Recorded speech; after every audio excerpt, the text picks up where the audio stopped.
Do it. Do it. Come on. Do the thing. Hi. We have 3 likes already? Oh my gosh.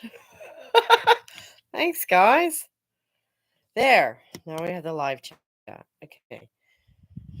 We gotta go out to the kitchen because I need to make some coffee. As always. This place is such a mess. Please don't look at the mess.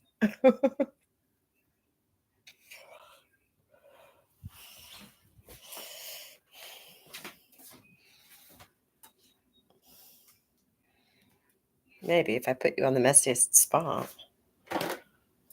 Then you can't see it. Right?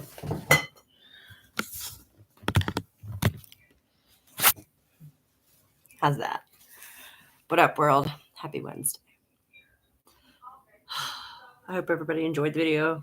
That one was kind of a bear. Ooh. Wow, I did not even mean that like that. That's terrible. I'm so sorry. Like, that one was, I didn't even know what I was. What up, Seawolf? How you doing? How's the West Coast treating you this morning? That's where you are, right? Is that Pacific Way? Boy, it's noon here. I'll tell you what, I'm still having trouble waking up.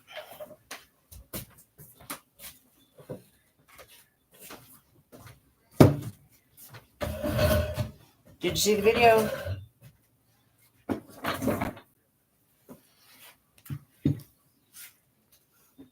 Winter sun. Nice.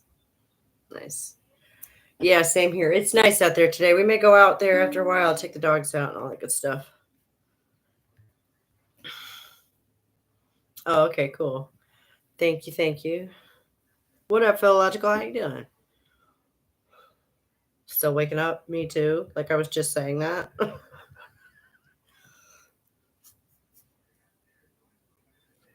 We're just hanging out in the kitchen at the moment. Listening, but can't type for a bit because I got to do the dishes. Ooh, relatable. Nature. I'm going to go to the beach in a bit. Ooh. Ooh. Take advantage of that sunshine. Yes, ma'am. Like I said, we're probably going to do that here in a little bit ourselves. Well, the video where I'm going to take you guys outside here in a little bit with me when we take the dogs out. Because, well, they're quiet at the moment, but they won't stay that way.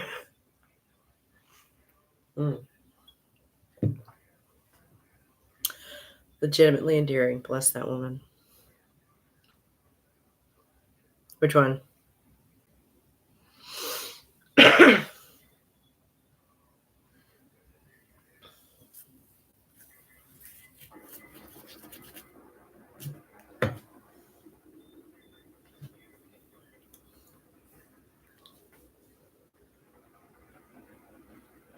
It's so weird. It's backwards. I've been finding new small ultra channels popping up. Oh, Eve. Yes. Yes. She's a handful and a half. Like, you should go watch the rest of that interview because she's very candid. Let's say that. Oh, small ultra channels. What's that mean? Like, forgive me. Lingo changes so fast. Wonder if she's gonna tell people how she came to believe in God. I don't know. That sounds like a hell of a Ministry Foundation story to me, doesn't it?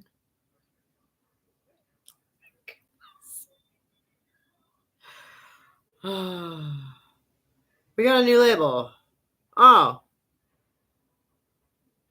Do tell. Oh, the turfs who hold the line. Okay. Wow. Okay.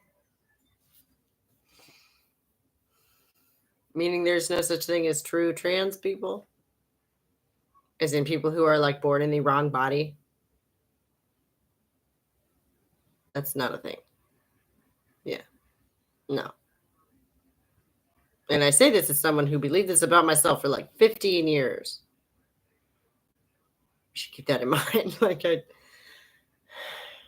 I don't try, I'm not the kind of person to just put myself out there about shit I don't know what I'm talking about.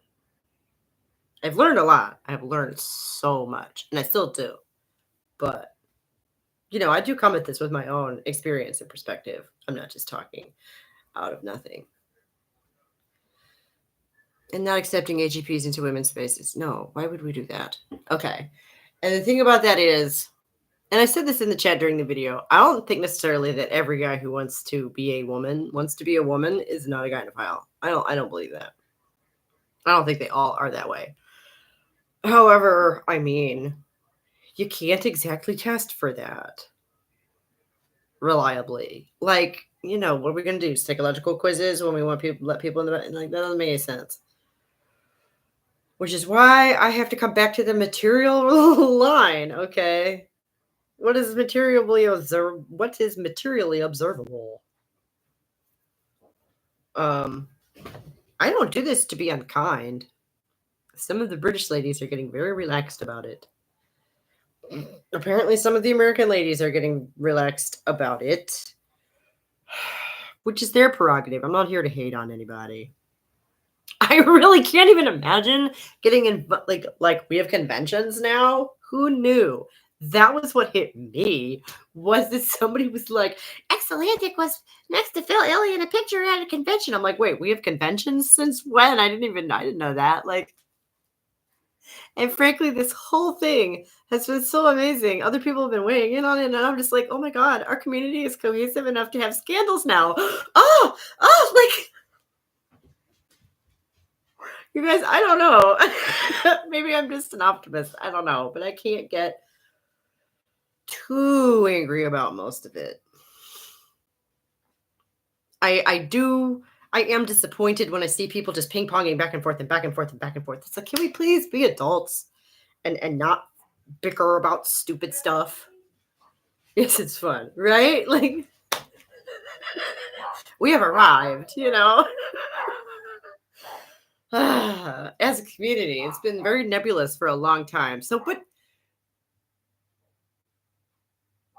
I qualify as a new label, and I didn't even know.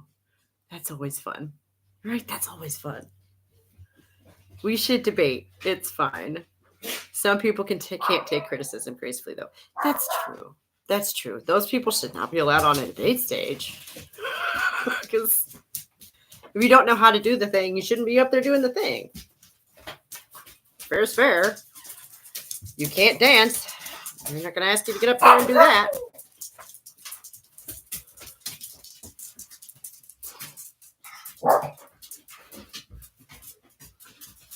The scandals so often seem to be so-and-so showed an emotion other than disgust when talking about a trans person, so they're clearly a Trojan horse. Yeah. These are people. Like, what happened to Kathleen Stock lately? That's a good question. I don't know. My stockometer is broken, so I don't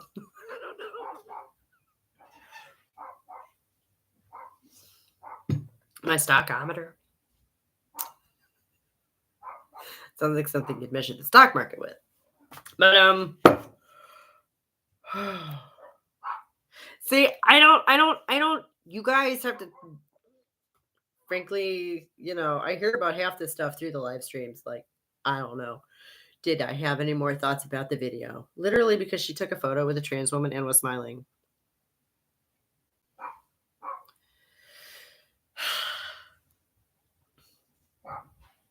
Right. And is this the issue? Like, at the end of the day, you have to ask yourself, is this the issue? I feel like it's not. I feel like, because, like, oh my gosh, that would be, I don't know. I don't know the environment surrounding it. But basically, if there's a photo op involved and you're the one person who's not cooperating, you're the one causing a scene. The Bill and I diverge in the way we see it. That's fine. According to Slightly Twisted, that is the issue.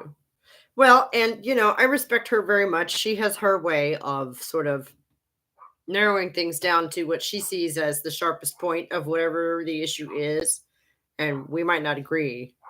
That shit broke my heart. My sweet Kathleen. Oh, we definitely all know what it's like to be severely disappointed by somebody we had some faith in, right? That's definitely relatable. I'm sorry. I don't really know that much about. She wrote that book, right? Again, I'm sorry. Theory is mainly my thing. Like you want to discuss theory, like philosophy and theory. I could do that all day. Who wrote what book and what the title of this and that was and what year it was published and all that stuff and what exactly the arguments are contained therein. I'm a little more fuzzy on that kind of stuff. I'm sorry, that sucks. But like, I mean, it could literally have just been like a room full of people who were taking pictures together. Right? I mean, I'm not trying to make excuses. I literally do not know. I just hate to see people so disappointed over something so silly. I mean, forgive me. Simple, right? It's surely one photographed is not, or should usually. I mean, it doesn't negate everything they do. No, they're infiltrating. Right? Yeah. And they should be seeing it. Yeah. No, I know. As far as the autogynophiles, yeah, they do, because that's part of their thing. Again, I don't think every dude in a dress is automatically that. I wouldn't know. I really wouldn't know. But from what I have seen evidence. It's naivety, maybe. Maybe.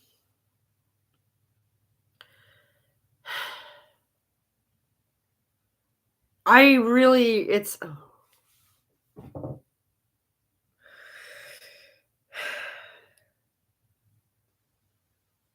I appreciate the concept of holding the line. It's a purity test, is what it is. But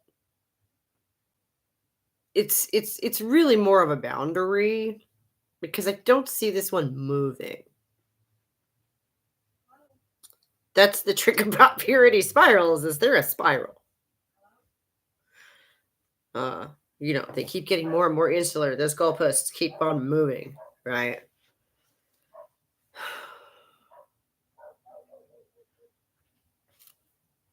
And for me, there's really nothing to move. There's nothing to move. Uh, I don't know. There was somebody came in my comments last week.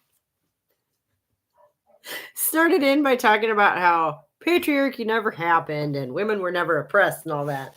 And so I was just like, I said something goofy. I said something like, I don't know what universe you're from, but I want to go to there. It sounds lovely. And he came back with, well, you're not taking me seriously. How are you supposed to learn? I'm like, A, I am not here to learn from you. And B, you're right. I'm not taking what you said seriously because I checked out after you said the patriarchy never happened.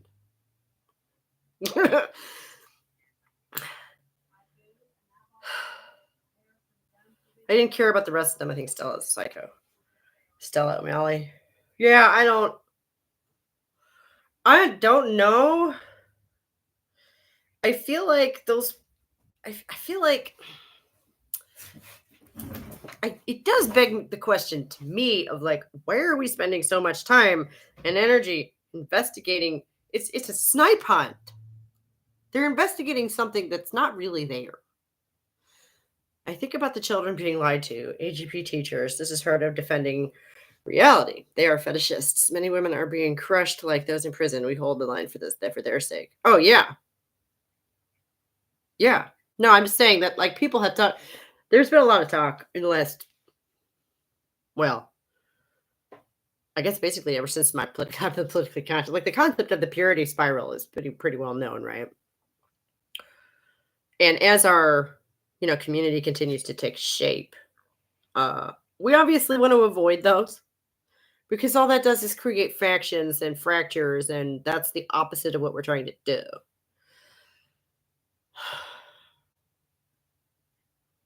However, you have to have some kind of like philosophical backbone. You have to have something that you stand for. There has to be, and I think that inclusiveness, this is where inclusiveness sort of loses the thread because you still have to stand for something. You still have to make judgment calls. You still have to, be willing to draw lines and then maintain them.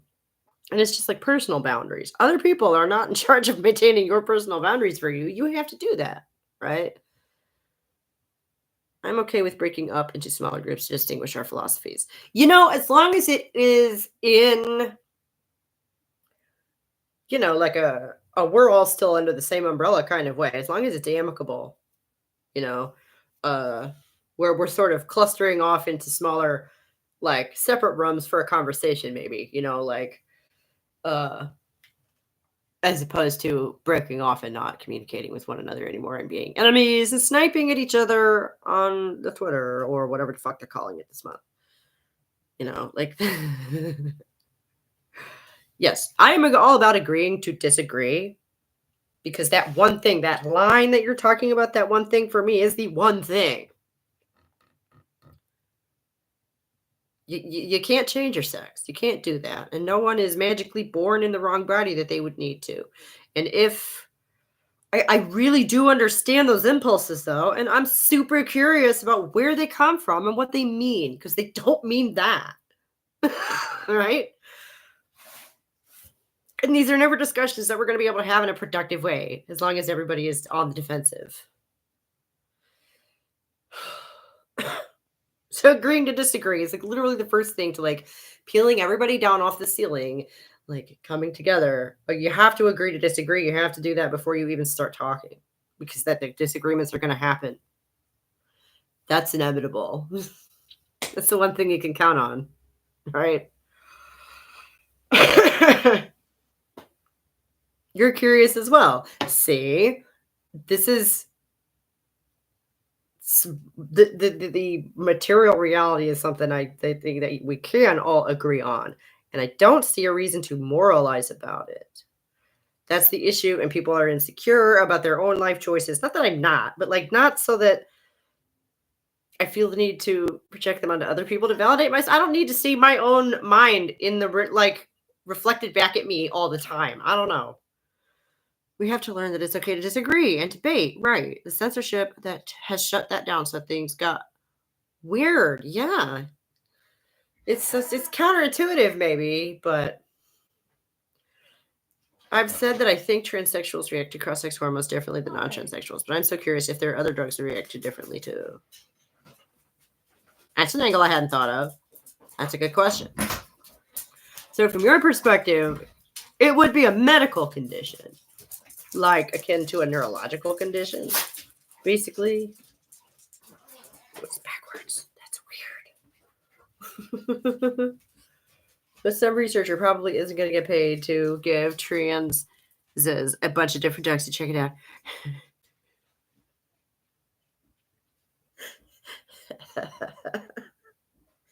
Yeah, here you go. Here you go, patient A. Have some Tylenol. Here you go, patient B. Have a sugar pill. Love how you've done your hair today. Oh, thank you.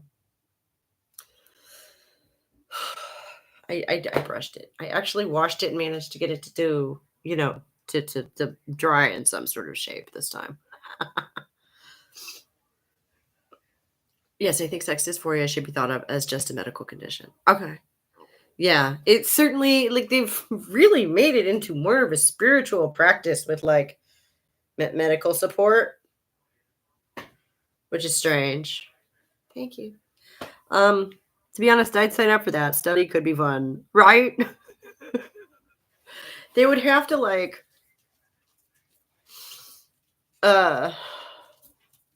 shoot, what are you yesing to? Someone's complimenting me. I'm not used to that. Spiritual practice with medical support. Right. Yeah. Yeah. Yeah. Which is not the way you should be treating someone with the medical, like why You know what? If you think about it like that, people get funny ideas about their medical conditions all the time. Thank you. Mm. I am a writer in my real life, lest we forget. I have a blog that I've been ignoring forever, brazenshe.com, and I am writing a novel, which is why I'm ignoring the blog. So, yeah, I have a little practice. And like, but some of my favorite turns of phrase, of course, have been come up with by other people. You get your inspiration from somewhere. Thank you. Um, I'm one of those cursed or blessed people where I'm just like compelled to do things. Like if I'm not writing, I'm very ill or extremely busy and stressed out. We don't need gender identity in our treatment any more than we need some Wiccan or to smudge our aura or whatever they do. Yeah. Yeah. Yeah. That would be like getting an aura reading before you go in to see the doctor, and then the doctor would consult that on the chart, like along with your weight and your blood pressure and everything. As I understood it, gender dysphoria has been viewed as a medical condition all along by medical professionals. It's why most health insurance carriers cover it. Right, but it's not viewed as a mental health condition, which it has strong aspects of that. In most cases, I dare say. There's a large identity confusion component to it, okay? Which, and this is going to sound mean, I think, but I've been looking into dissociative orders for research for the book, dissociative disorders, and I wonder if there isn't like a person can be prone to dissociation, okay? Like depersonalization, being disconnected from your body, feeling like you're living someone else's life, like all these things. You can just sort of be prone to like popping into like this strange sort of, almost mental nether realm. And it's like watching your life through a television screen. It's bizarre. I wouldn't know anything about that. But so, like, I just can't help but wonder if maybe these things are connected. You see what I'm saying? DSM used to view it as a mental health condition, not so much today. Right, because that's not, well, politically correct. Basically, that's offensive, right? And they used to call homosexuality a mental health condition too. It's like, but homosexuality doesn't require medical treatment at all. If you leave them alone, they just live their lives, right? They don't require medical treatment. That sounds like a funny skit to point out the spiritual overtones. I have severe dissociation problems. It sucks. I'm sorry. And that makes a lot of sense with the other stuff we've been talking about. But it was a defense mechanism for trauma. It feels like I'm above my body and just watching stuff. Right. Yeah. Yes, our minds play tricks all the time, and we can use our storytelling brain to interpret these. We do use our entire storytelling brain to interpret the experience reflexively without even realizing it. So, yeah, exactly. And these are the kind of questions, but like I'm saying, it's offensive to even ask these questions because it isn't a mental health problem. It's not a mental health issue. And it's this gaslighting society. Like these people who have mental health issues don't. No. No.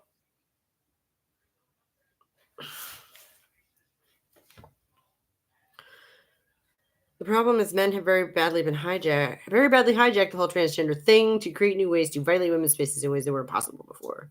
Right, but that was inevitable because well, men have been trained since the beginning of time that they are entitled to such things.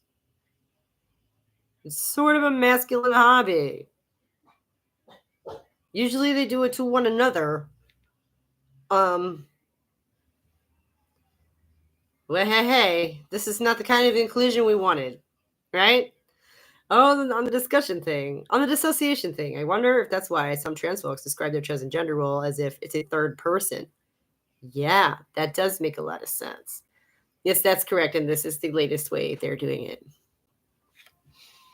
Right, right. This is the latest new frontier.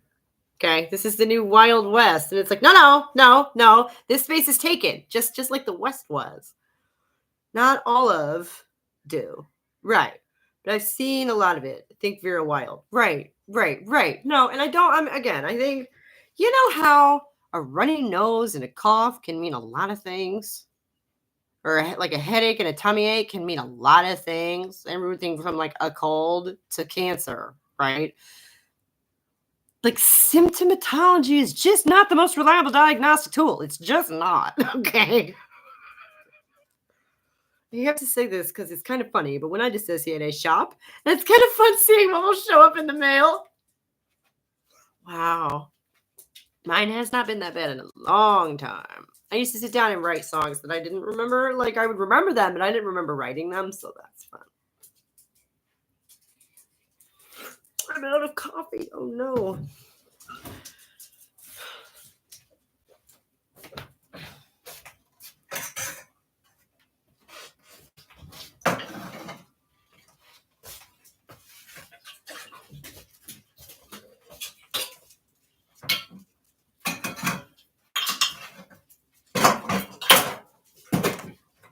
Girls get restless. We'll go out in a little while after I get this coffee made. Okay?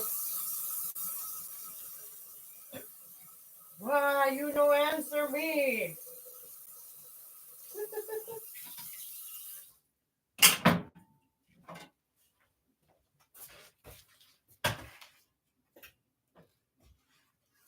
If you can't even say, excuse me, if you can't even say thank you, maybe you don't deserve it. No, look at me like that. You know I'm joking. Oh, that's right. He's coming back. The man is not at work today. He got his schedule changed again. So he has Wednesdays off.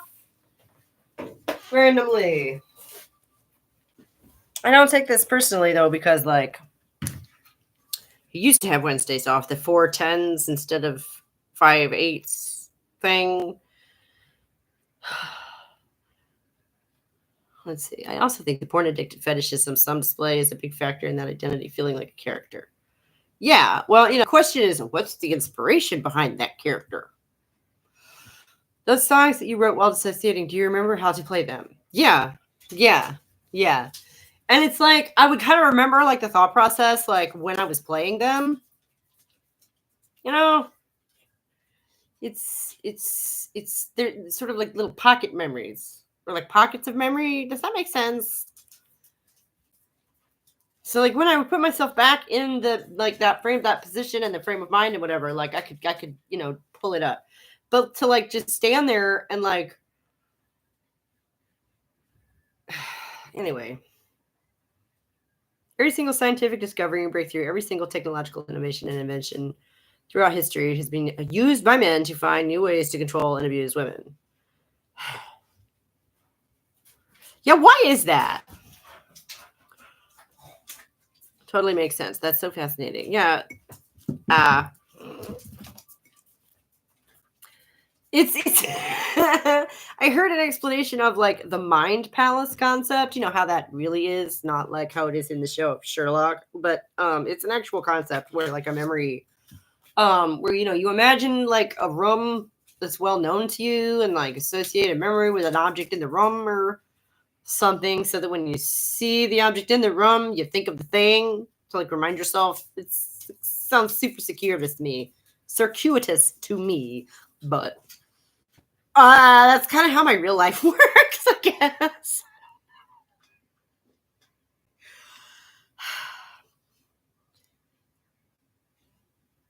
But that's the very deeply embedded male entitlement mindset that men have harbored for thousands of years, right? But why? What is that based on?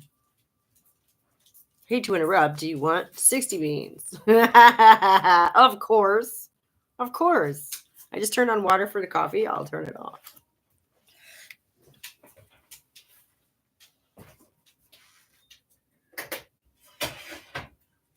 Yeah, so he's coming back.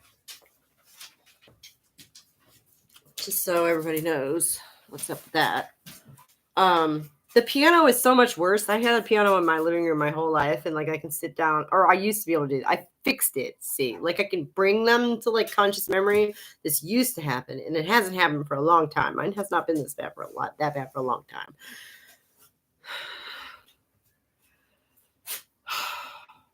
Because I don't know. I understood on some kind of intuitive level that like not having all of your mental shit in one bag is like not good.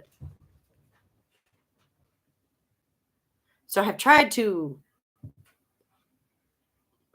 counteract that over the years. Rand Eisler, now there's a name, offers her theory on this in her book, The Chalice and the Blade. Okay, I don't know that book. Would you care to summarize for us? Chalice and the Blade sounds like we're talking about Wicca again.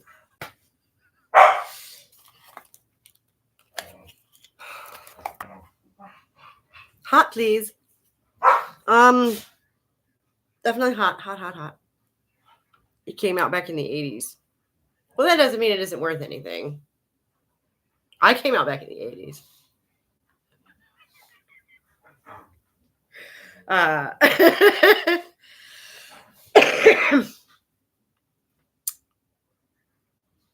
But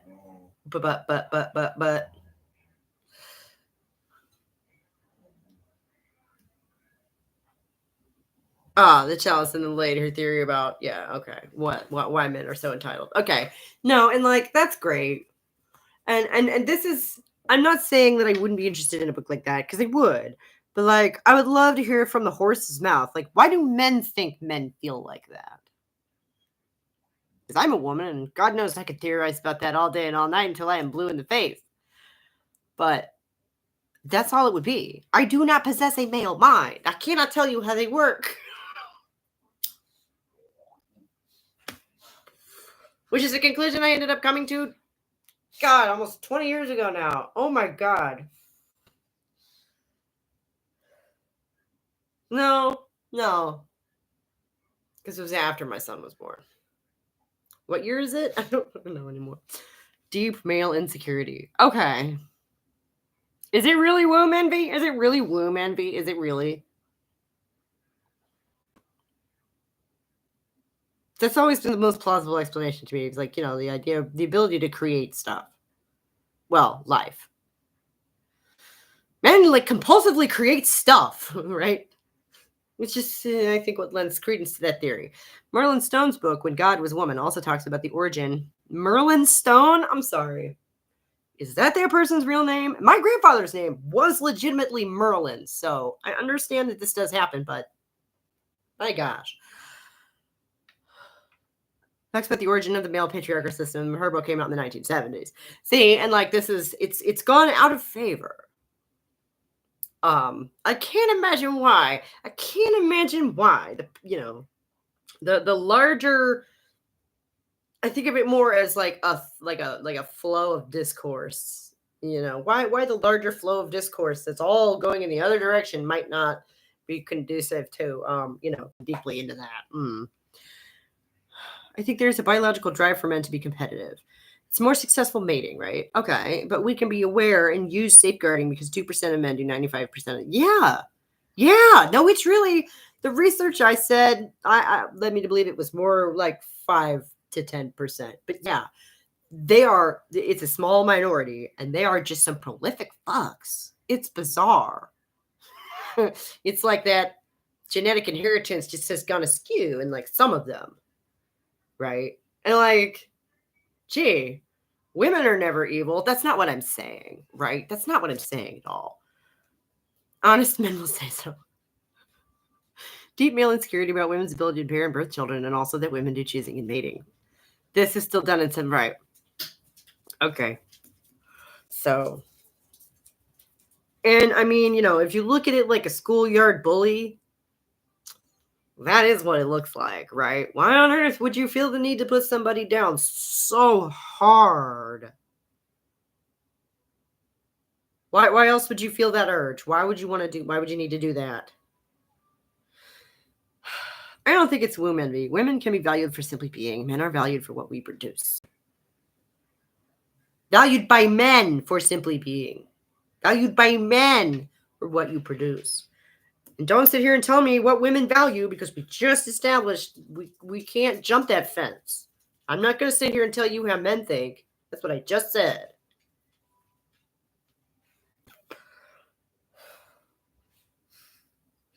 I gotta tell you one thing, a girl sitting there looking pretty is not super useful to another girl. Okay? No. We just don't see it the same way sometimes.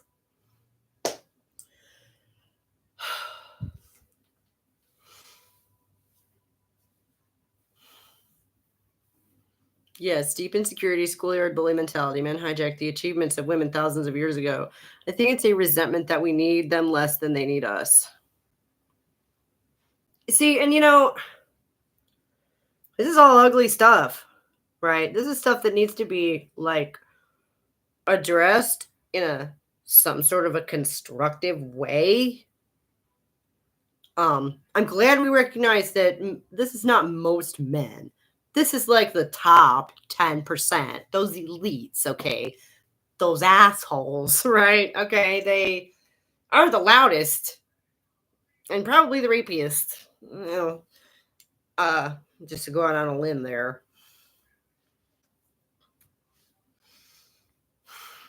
I just don't think it's a coincidence that, powerful men are usually the ones that I don't think it's the power that gives them the inclination to do some of the nasty shit that they do. I don't. I think it's the other way around. I think it's the same personality traits lead them to both.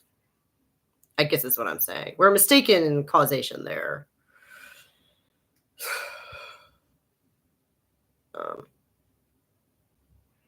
Because I just don't think if you take the average man and put him in a powerful position, he's going to abuse little girls. I just don't see that. I just don't see that. And I feel like there's plenty of evidence out there to back me up on that. I don't think all men in power always do that. I don't. I can't prove that. But Dr. Leonard Schlane's book, The Goddess versus the Alphabet, also explains how men stole and hijacked the important power positions women held. Nice. I wonder what the alphabet has to do with it. Something about record keeping, no doubt.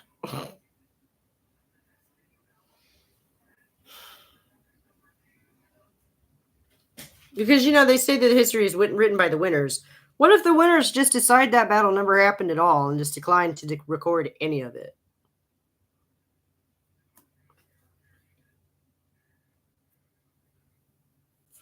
Or, what if certain cultural battles happened before the invention of writing?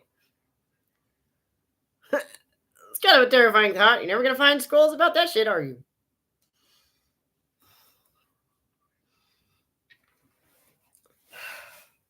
So I definitely don't think, in terms of just a simple argument, just looking at it in its most basic terms, like this power struggle, like you don't stop something like that by escalating it, do you? Look at incel, MGTOW, and high-value male culture. They are so loud about their independence, but everything goes back to possession and abuse of women. Yeah.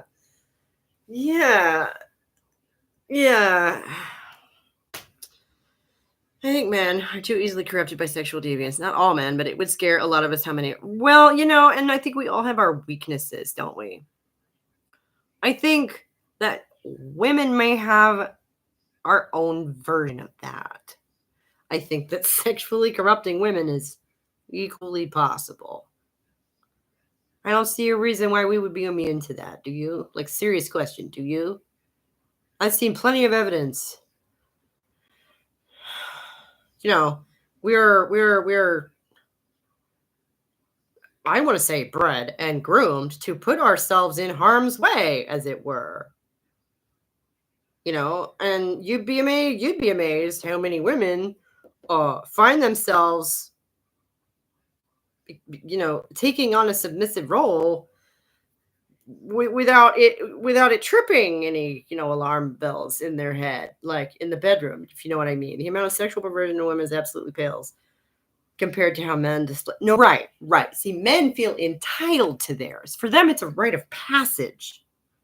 We're supposed to be ashamed of ours. right? Or it's, a naughty secret to share with her husband, be like, surprise, I like stuff, right? Like,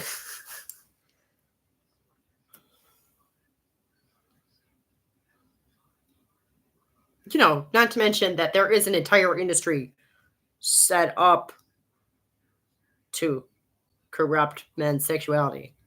I don't think that's where how it started, but that appears to be what it does now.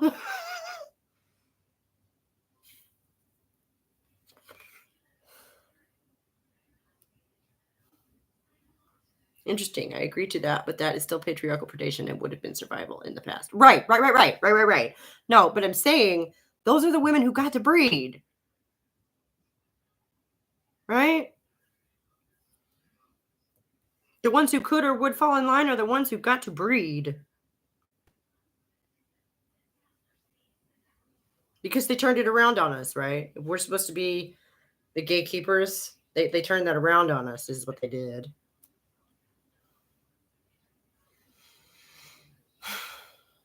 And then selectively bred themselves for that aggression, okay? Because the guys who are the biggest assholes are the ones that get to breed the most. Right? We've made a mess for ourselves.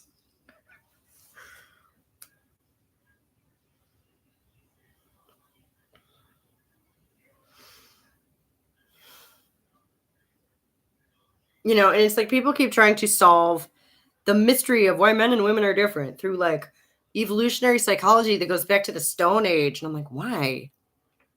Because it lasted for tens of thousands of years. And like, okay, well, maybe we were static for those tens of thousands of years. Maybe the last 10,000 years when we've been evolving like crazy, maybe we've been evolving like crazy. I'm just saying, like, it's just a hypothesis. Maybe we're not actually exactly the same people we were 20,000 years ago. Maybe we're not. Maybe that's why none of the shit they did makes sense to us. Brittany Ruiz discussed in great detail about the endless ways men indulge in their sick sexual perversions. See, I can't take that shit. I don't understand dipping into that deeply. It's out there. My acknowledgement of it isn't going to change anything, is it? This is the crux of the problem, men and their sexual perversions. The entitlement to the sexual perversion, the fact that they don't see a problem with it, I would argue, is a bigger problem. Just a quick thing. Anthropologists actually debate whether being an asshole was evolutionarily advantageous. That's what I'm saying. I guess I'm arguing that maybe it is. And that's why,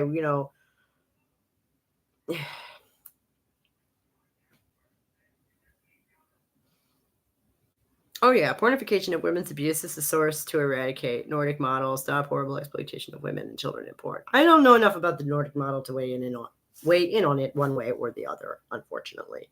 I know there was the big hoopla a few years ago. I was extremely busy that year. I'm sorry. I missed that memo. But that knowledge was passed down by the descendants of those who attacked this world. Their victors invariably write the history to their own advantage. Yeah. Whoever wrote that script was a fairly wise person.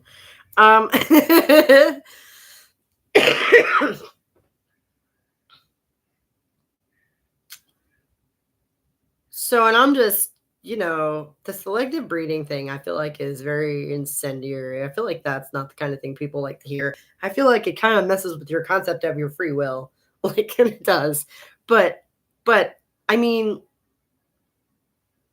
the evidence is there. Am I wrong? Like, tell me I'm wrong. Please tell me if I am wrong, because I don't like this conclusion either. But like, we talked a bit last summer, I think it was, about the idea that perhaps certain physical traits had been, selectively bred for. Yeah, nature or not, it needs to chill. We should evolve beyond it, and we need to not have it so freaking normalized in mainstream. Yeah. Yeah. Yeah. I mean, like, okay. Like, murder is natural. What is your point? Like, arsenic is natural. What is your point? Okay? Nature is not your buddy.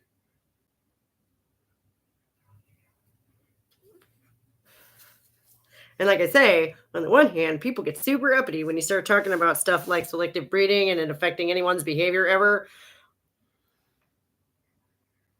Okay. I am home alone. Um, anyway.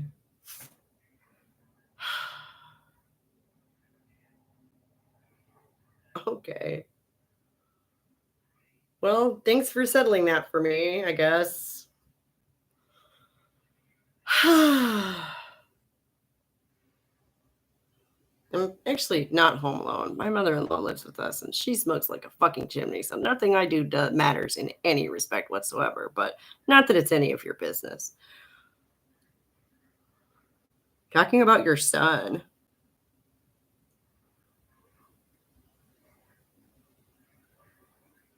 Oh, you have a son? Was I talking about him personally? I don't know your son.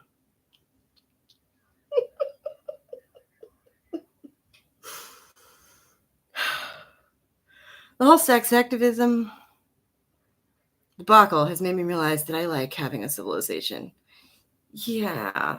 Yeah. And I was talking about did feminism break society last week? And I had someone come by and make the argument that yes, it did, and that's a good thing. Or yes, it is, and that's because a civilization, is essentially made for the benefit of men, and to hell with that. That's not a good idea. And I have actually sort of come to that conclusion on my own that yeah, civilization, as we know it, was built by and for men. I draw a distinction between that and society. Like the collective network of human beings working together.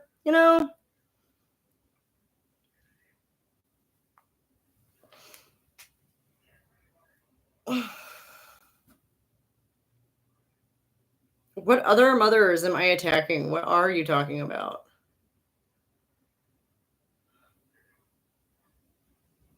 You'll not be repeating yourself to me. Okay.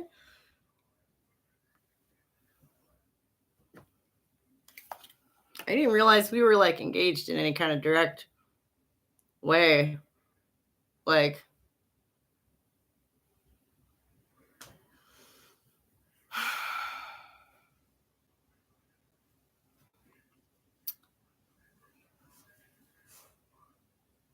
I don't I literally don't even know what's going on right now, which is I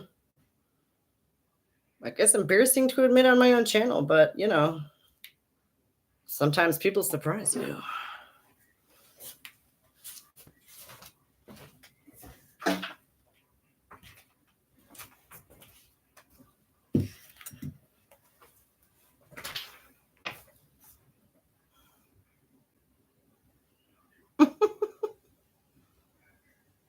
What son? Who are you talking about?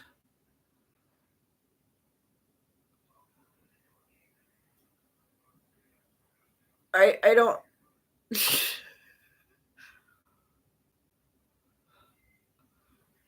like we were speaking about men in the most general sense I can possibly imagine. I don't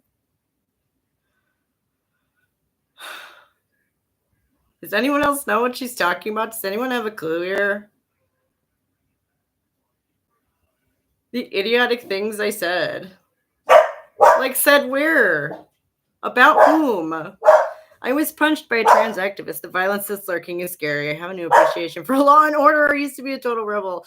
Now I realize I appreciate having norms. Yeah, what are those norms and how do we decide upon that? Is a conversation we should all be involved in.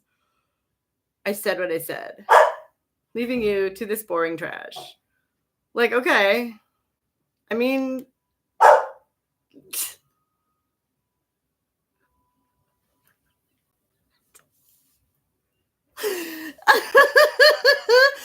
oh, wow. That was seriously interesting, I guess. I mean, I feel like we were talking about something interesting anyway, but it is my channel, so I would say that. I don't know. That was really strange. I don't know. That was really strange. Is she referring to Buck Angel as her son? I don't understand what just happened. I don't.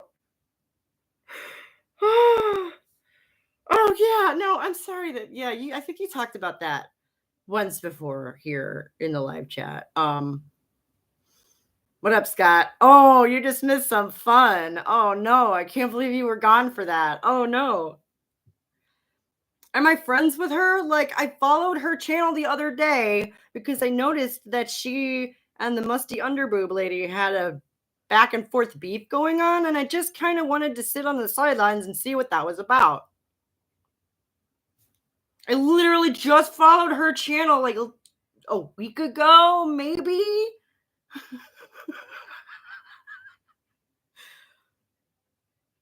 It's interesting to me that what the people in our community are doing. Yeah. I actually haven't managed to like get into any of it because it's been a busy week. But like I've mainly kind of just decided that basically anybody going back and forth, like I said earlier, the ping ponging thing, I don't agree with that. And I wish that we could not do that.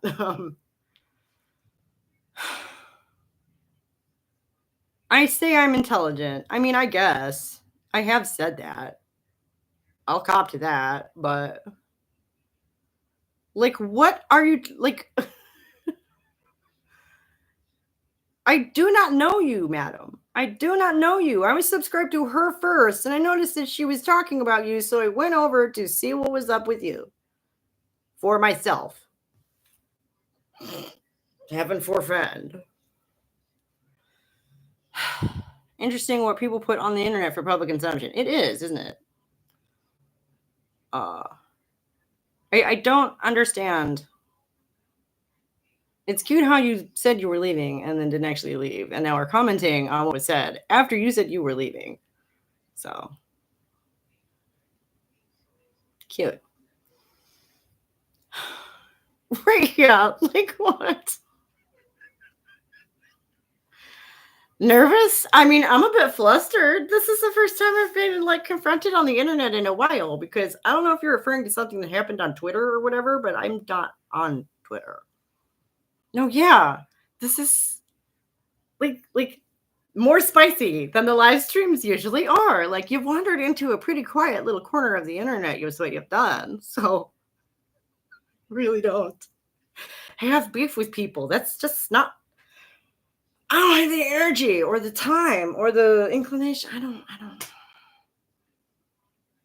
I'm really hoping he's gonna walk in here with my coffee any second. That's what I'm really hoping because I turned that water off and I could have a cup of hot coffee. Do you not talk about mothers and children? I'm sorry. That's my business. I am a mother and I have children, so yeah, I'm gonna continue to share my perspective on stuff I have experience with. It's not feminism. I am so sorry. No, I mean, I'm not. I shouldn't say that.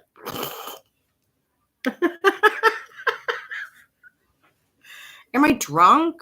No, I'm having a good time.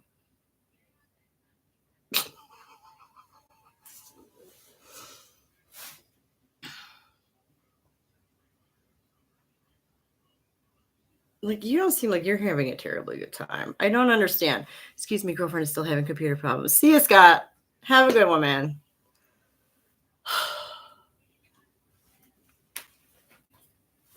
Oh.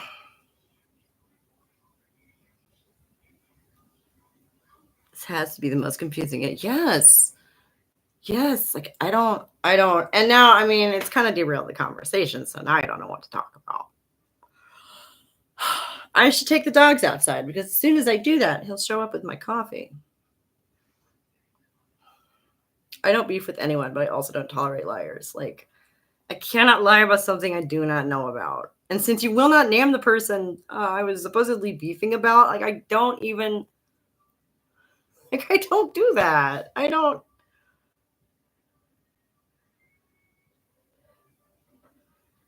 Right. No, she said that I had come after her son. And I don't do that. So I legitimately don't. Like, I kind of make psychoanalytic videos about like people who are talking about strange things. I did. Where? Like, where though?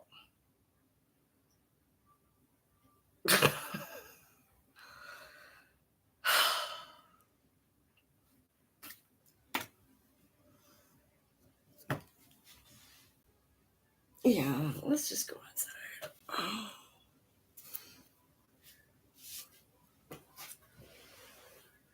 Break up the situation. Here goes the kitty. Oh no, you missed him. Sorry. Um.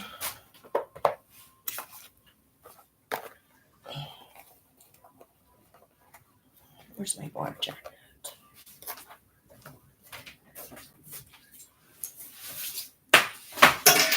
Oh, hey. There's one of those quarters I was looking for yesterday.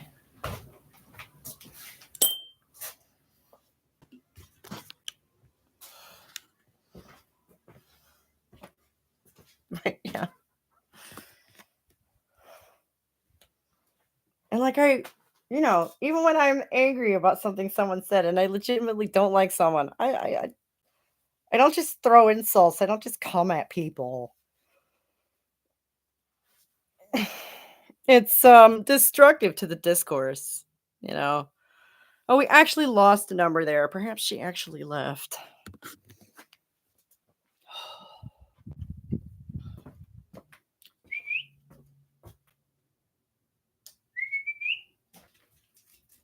Come. Where's the other one? Reagan.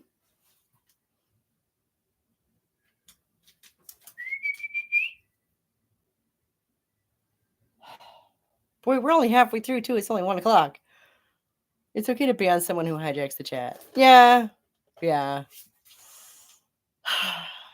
We have a couple of members now. Can I empower you guys to do stuff like that? I don't. Frankly, I thought that was kind of funny.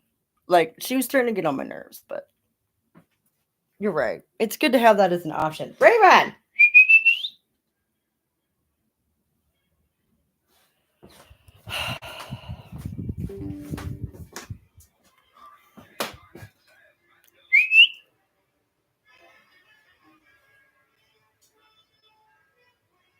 Oh, thank you.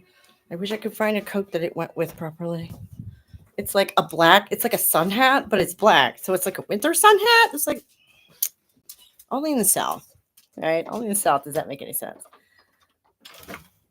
What up, Scott? My girlfriend's Facebook games was tying up her Firefox, which locked up her whole computer. Ooh. Those games, man, they'll get you. They will get you. Oh, thank you. I feel like it's like Lydia Dietz, right? With the camera. Yeah. So I don't know. I almost feel like I just went through some weird rite of initiation. Happy Wednesday, everybody. It is so beautiful here. That other dog just didn't want to come out here with us. I don't know why. Maybe she's aiming for a drama farming video response. This is why we can't have nice things. Yeah. Yeah. Maybe. I just legitimately didn't know what she was talking about. I can't give you a dramatic response to something I don't understand. I don't. And I feel like, okay, that's been a tell for me since I was a kid. If you will not tell me how I have offended you to jog my memory so I can actually apologize for it, then you don't want a sincere apology. Right? If you're not going to jog, like if you're actually upset about something, you'd want the other person to fucking remember it so they could be, actually apologize to you for it. Oh, yeah, it is. It is. I have to say, as somebody who is from up by the lakes, it is. It's brighter here. It's more direct. Just like you'd think, being like basically twice as close to the equator. It's kind of nuts.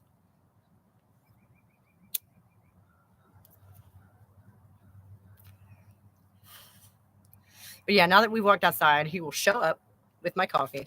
And you still can't see me because I'm like in the dark.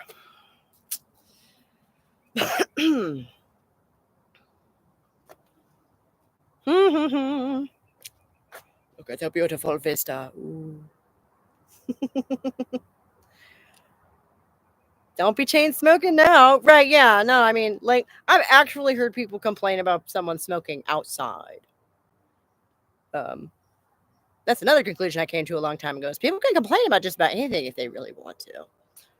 I think there is a culture of insincere apologies these days. I think, in a way, we've sort of forced that. Right? I gotta put this thing down. I'm sorry. I'm all backlit, but in a way, we've sort of forced that because people got caught out for stupid shit sometimes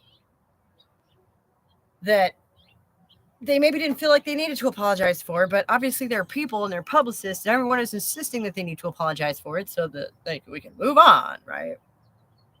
I think I want to say this probably started with politicians.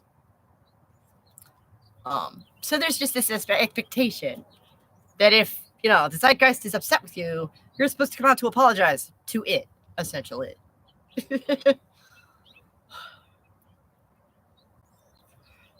Yeah, so I guess the insincere apologies probably started with politicians, right?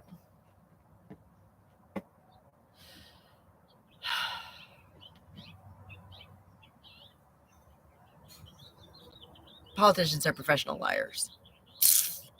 Yeah. You ripped open, they ripped open my compost bin. They ripped open my compost bin. Look at that. What?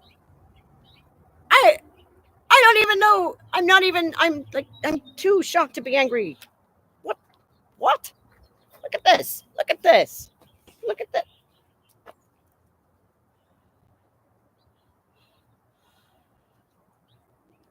They tore open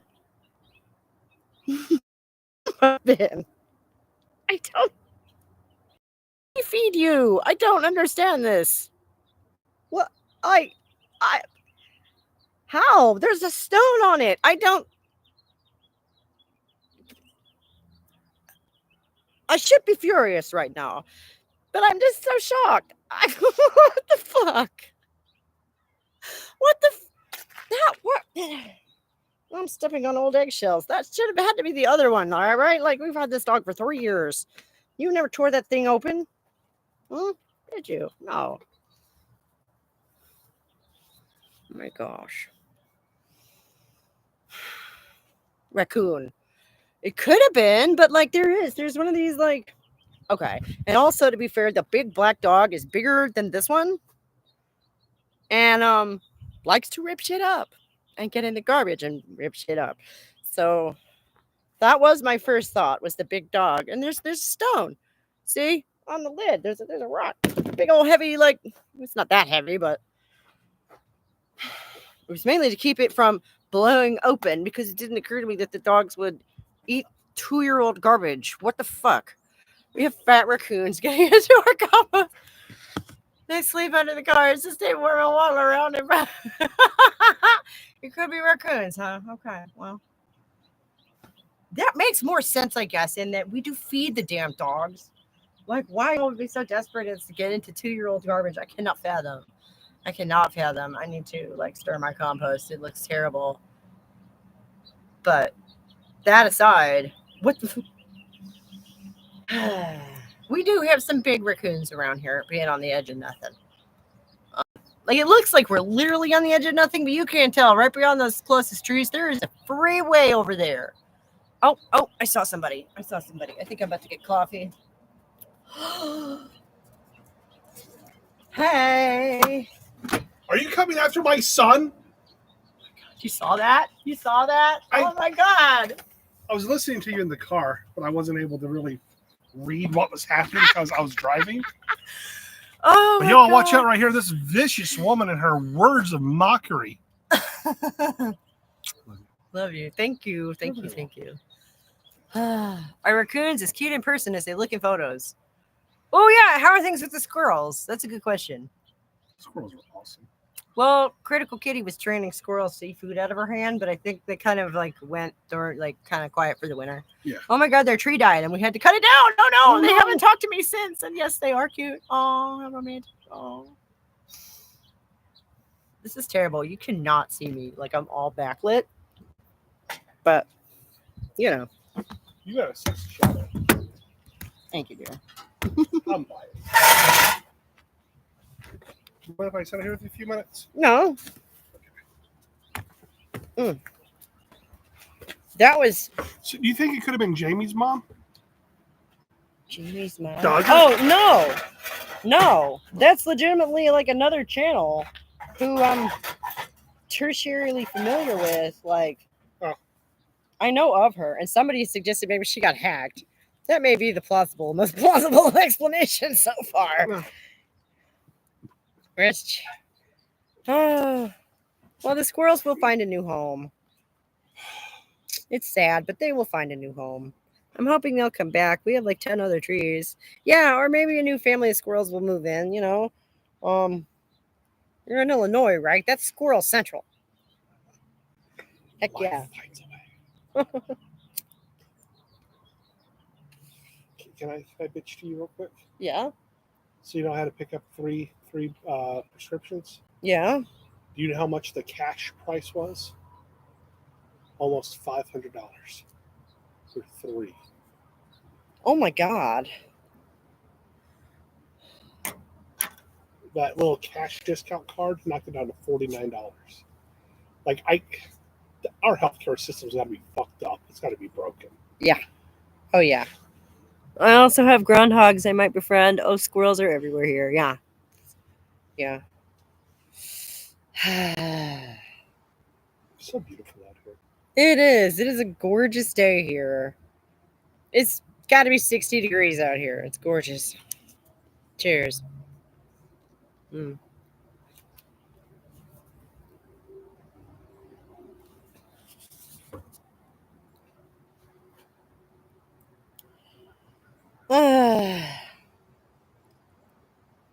Did the groundhog see its shadow the other day? Does anybody know? I didn't catch that.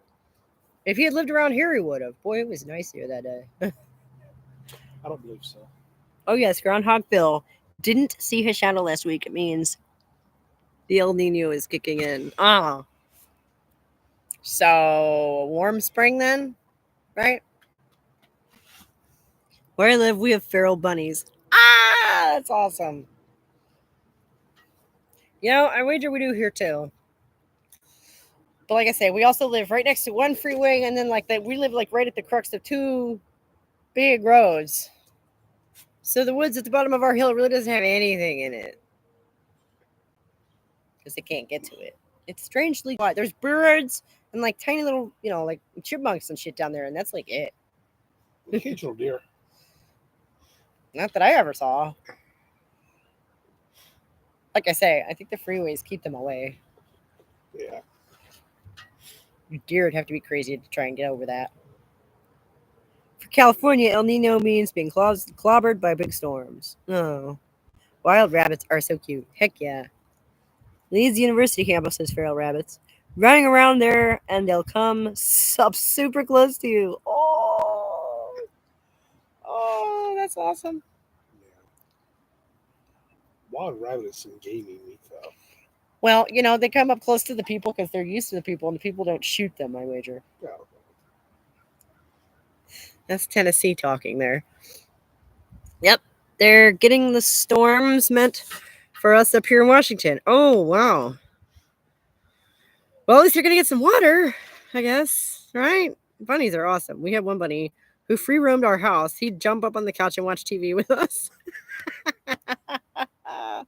Oh, that's cute. Yes, we have a lot of bunny rabbits here, too. Pet watching TV with their owners is one of my favorite things. Oh, my God. Can they really see? Like, they're just there to cuddle with you, right? Like, they can't really tell. They can see, they just can't understand. I mean, they see the thing moving. Yeah.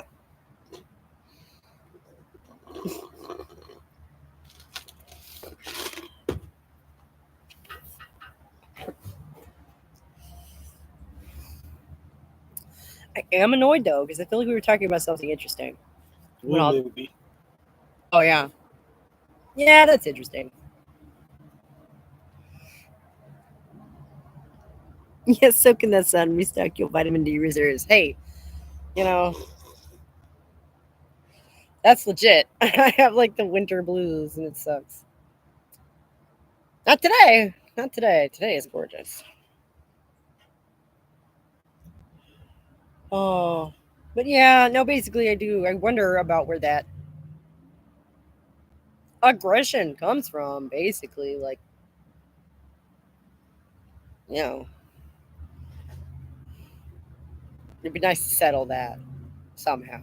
You know, and not have this battle of the sexist stuff anymore at all. That'd be nice.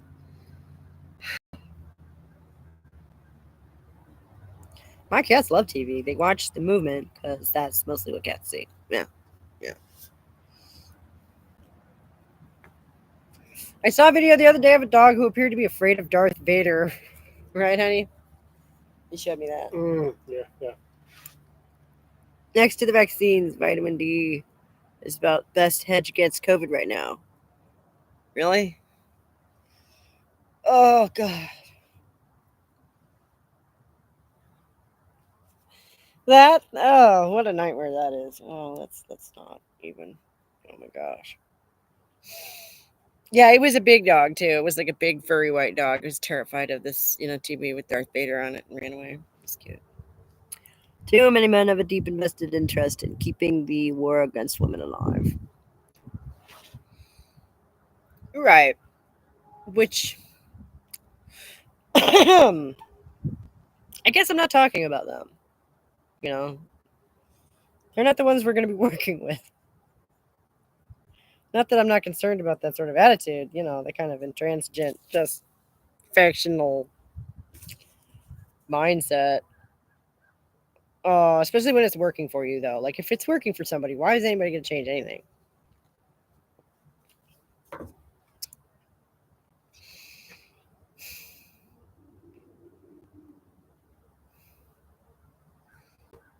And it just brings you back to the kids, right? It brings me back to the kids in a way. Well, I think feminism, whether no matter how people identify it, is making headway and changing opinions. I remember 20 years ago being in college and talking about, I wanted to be a pilot. And people said one of the best things about being a pilot is you don't have to worry about your wife making more money than you. And personally, I never really cared. Like, if I'm in a relationship and she's making more money than me, cool, we just have more money. But I remember people going to, getting really upset, pressuring their wives to turn down promotions. I remember one guy who sought a divorce because his wife got promoted and she earned probably 30% more than he did with that promotion. So he left her? That's He bizarre. fucking left. It's been working too well for a lot of men in power positions. Well, like I say, we were talking earlier about how the assholes are the minority, but they're the loudest in the room. So yeah, of course it works for them. They're the ones who decided it worked this way. My girlfriend makes more money than I do, and I'm fine with that, says Scott Bridge. Yeah, well, now it's really come down. Like, I was talking with a bunch of my buddies at work, and the majority of us in that area are guys, and all of their wives or girlfriends work, and some of them make just as much money. One woman's a doctor. He's like, yeah, she makes almost 10,000. She makes anywhere between $10,000 to $30,000 a month. A month. Wow. He works because they don't have kids. Uh-huh. They don't want kids, and it's just like I'm bored, so I have my own money. I'm in the travel industry, which is mostly women. Interesting. Can you help us plan a trip to England and South Korea? Drop your number. I need a travel agent. Yeah, right. because we've never been anywhere. But that's like one of our big goals for the next few years, I guess, is to go places. No, I haven't really traveled since my dad got out of the army. Yeah. I've never really been anywhere. I went to go back on a bus once. I took you around the world last night. To the moon, baby. No, remember? No more of that. We talked about that. I can't help but teach you. I wonder why the travel industry is mostly women. That's interesting.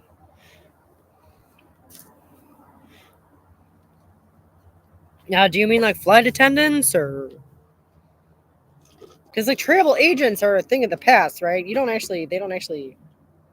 No one actually does that anymore, do they? Will actually help you plan a trip like as a dedicated job.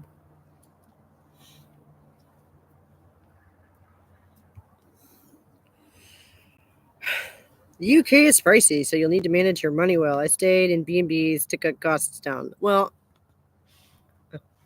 that's part of the idea, yeah. Oh, I'm not just going anywhere in the UK. I have a specific destination in mind, which happens to be a B&B, so that is convenient. I went to trade school in my 50s and am now an apprentice plumber. Nice. That's right. You were talking about that. Dude, plumbers are the bomb. They make so much money. Mm-hmm. You were saying there are a lot of women in the trades up there, right? The whole industry is predominantly women. Travel agents handle complicated travel plans that are too messy for people to try to do online. Okay, cool. So they do still exist. I work in clinical research, majority women. Interesting. Hmm. Yeah, like 60 to 70% of higher education is women now. Hmm. Neat. Will you guys mind hanging for just 1 second while I run inside and get something? I will be I right wonder back. if that's why there's a war on education, like a war, a distrust of intellect. Because more women have degrees, Yeah, so the person with the degree in the room is usually a woman? yeah. I don't know.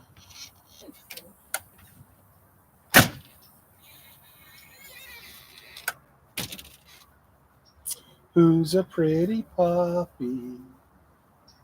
Who's a pretty puppy? You are. Yes, you are.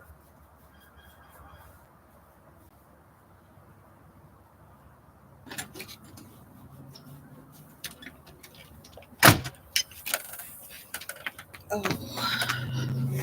Sorry about that. No, she's not. Excuse me lying on my own channel. Yes, they handle the tough things that are too hard to do via Expedia, Travelocity, etc. The war on education stuff, it's so real and worrying. Yeah.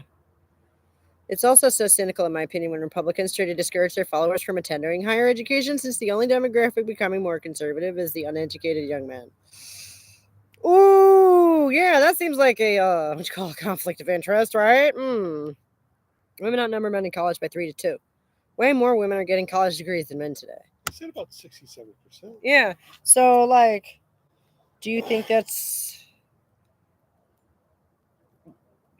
involved in being the cause of part of the ice? Because I mean, that's an interesting hypothesis, but like, it's anti-intellectualism has been an undercurrent in American thought forever.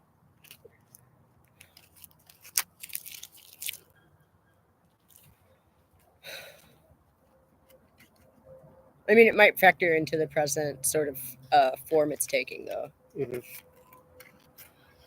I think it's a backlash from the patriarchal success, because the only job open to women is being a maid Mm-hmm. that doesn't require a degree, or being a teacher, or being a nurse.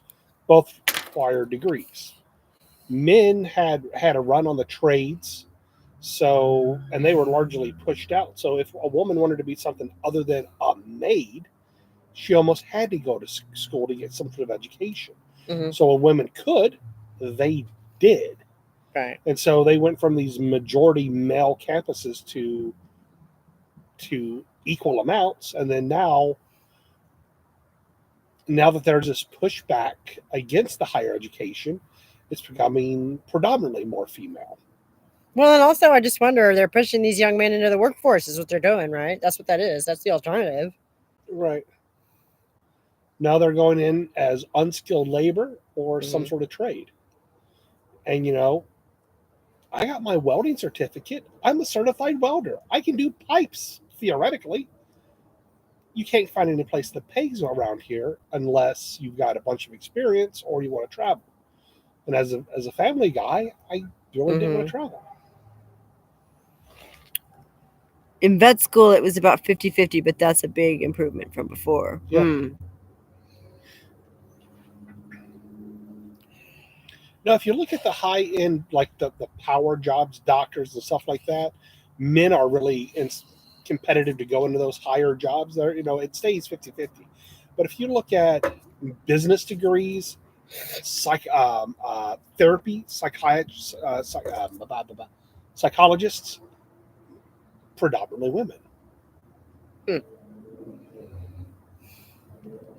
Anyways, I'm gonna go help mom order lunch. I'll let you and your fans Okay. do your thing. I don't Okay. want to hijack your show. Mm.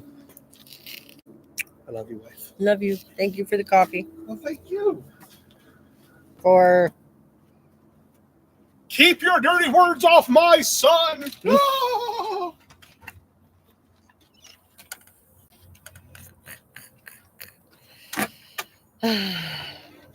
a day that will live in infamy, eh? Yeah, when we are allowed to thrive and develop, we do. When we are given choice of marriage and children, let's decide to do so. My fear is the trend and divide between lib women and conservative men. I've seen a little bit of chatter about that.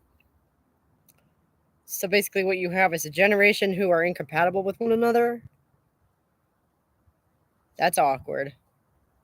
It's getting worse with the young generation. Right, right, right.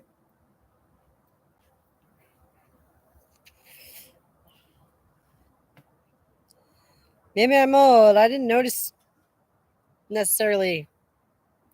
I don't know, man. I came of age in the age of Jackass. Those guys were not conservative, right? Well, or they certainly did not behave that way.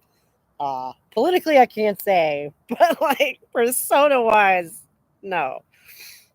Most therapists are women. The problem is a lot of men don't take women seriously, and they won't tell a woman therapist take a woman therapist seriously either.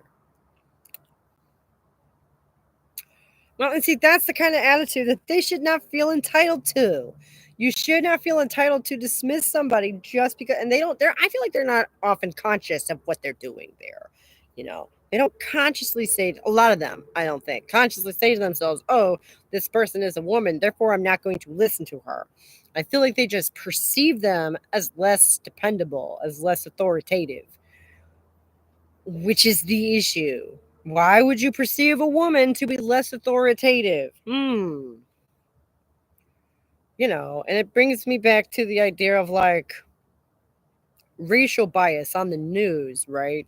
So that, like, if you live in an area where, for example, you never see any black people and your entire experience of black men is seeing them on the news in a mugshot, so that by the time you finally meet one, you're like, ooh. And it's just a dude standing in front of you, being a normal human being, okay? It's this conditioning. And if you think about it that way, how the fuck are we conditioned to see women? Oh my god. And yes, I say we. Obviously, I include myself too. The big problem is over half of all U.S. adults 16 and over cannot read better than a fifth grader, and only 12% are able to read at a college level. This is a big reason why therapy has poor results for men. I assume you don't mean that they can't read. I assume you don't mean, like, really?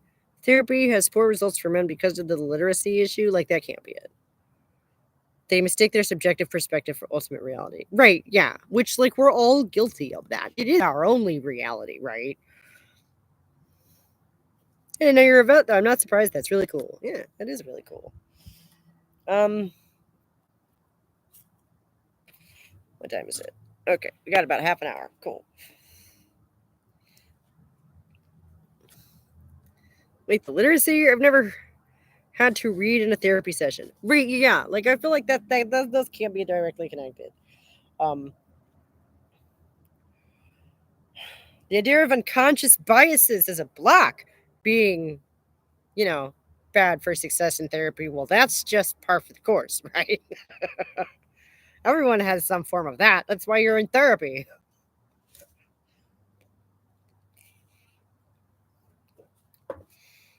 The trouble arises when you feel entitled to that perception, when you do not feel compelled at all to question your perception.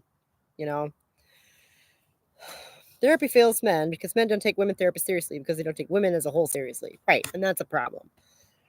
And I think I see where a lot of it stems from. But it's, a chicken and an egg issue because the guys who wrote the movies the kids are watching now grew up on the movies that were written by, like it's generational trauma in a weird form is what it is. That's fun.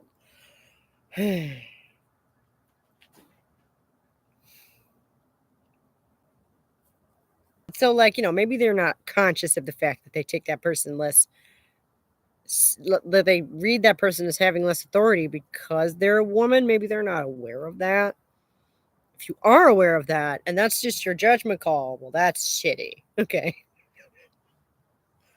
That's not fair. That's what you call a baseless bias, right? Because all women are not really any fucking thing except female. But we're not going to go over that bailiwick again.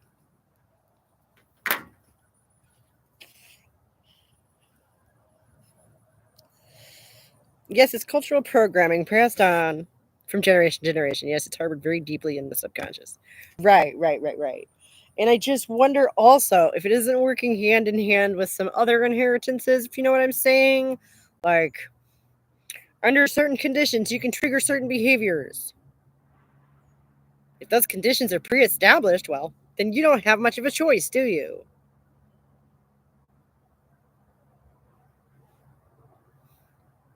It's just a hypothesis. I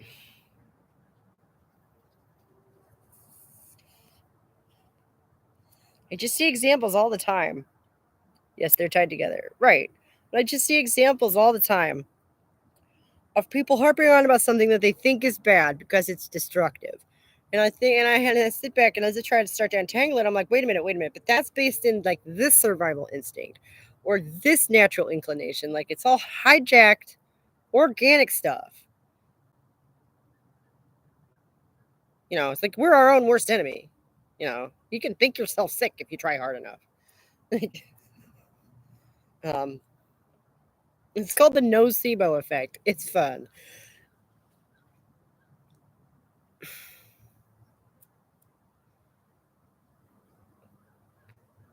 But so when there's this concept out there of like question authority, but like what about your own authority? But we can't question our own authority because we're all too damn insecure.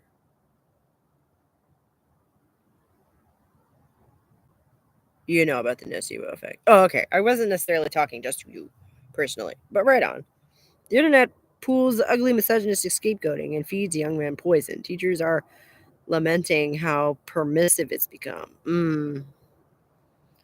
Yeah, yeah. And I was kind of thinking that earlier, how this is kind of how the way things have progressed have put a lot of things into overdrive. Like a lot of the development, the natural cultural development that was happening anyway is just happening a lot faster now. So that like sometimes we get to some really dark places before anybody even realizes there's anything going on.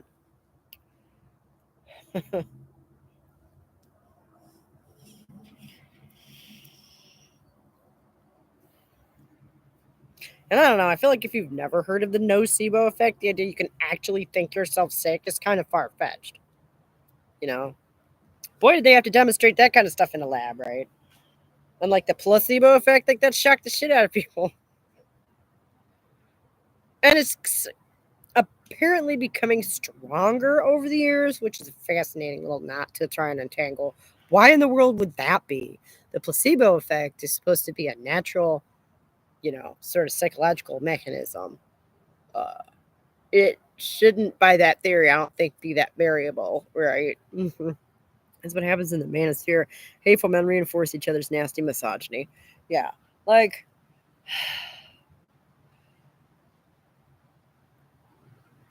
to the point where, like, I hate to use these fancy words, but like, if you get a whole group of people convinced to something that's not true, but they all go around behaving as if it's true, living within that group and believing that thing becomes really easy to believe that thing if you live within that group, right? Which is what I'm talking about. It's a hijacking of like the natural communal instinct. Like, even our beloved wokest males can't really be feminists as they have so much more to lose. It's a backlash to the gains of women right now. But it's the gains of women, but I get anxious at the backlash will gain power. Right, right, right. Which is why I'm over here trying to tend the little fire of feminism, okay? Because apparently we don't know what that is, which does not surprise me. Feminism has kind of had to reinvent itself every generation anyway. So, okay.